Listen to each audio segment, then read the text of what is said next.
Hello बच्चों, आइए इस प्रश्न को पढ़ते हैं। दोलित्र में कौन सा पुनर्भरण प्रयुक्त होता है? आइए इस प्रश्न की मुख्य अवधारणा की चर्चा करें। पहले हम समझ लेते हैं कि दोलित्र आखिर होता क्या है।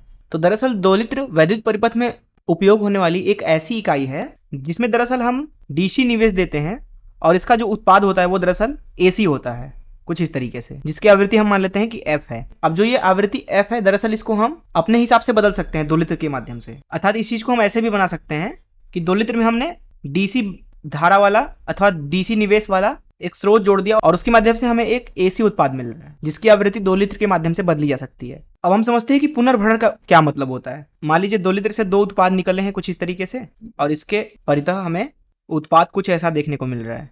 हम क्या करते हैं कि इसी उत्पाद को 2 तारों के माध्यम से यहाँ इधर जिधर से निवेश दिया जा रहा है उसके साथ जोड़ देते हैं कुछ इस तरीके से। अब यहाँ पे ये जुड़ाव कुछ इस तरीके से होता है कि दरअसल दोलित्र को जो पुनर्भरण मिलता है वो दरअसल धनात्मक पुनर्भरण होता है। अभी समझते हैं क्यों। देखिए यहाँ पे अगर आप ध्यान से देखें तो निवेश में हम केवल डीसी स्रोत से ऊर्जा भरते हैं। यहाँ पे कोई निवेश नहीं होता है, लेकिन यहाँ पे उत्पाद जरूर होता है। यहाँ पे कोई निवेशी संकेत नहीं होता है, यहाँ पे केवल निवेशी स्रोत होता है, न कि कोई संकेत होता है।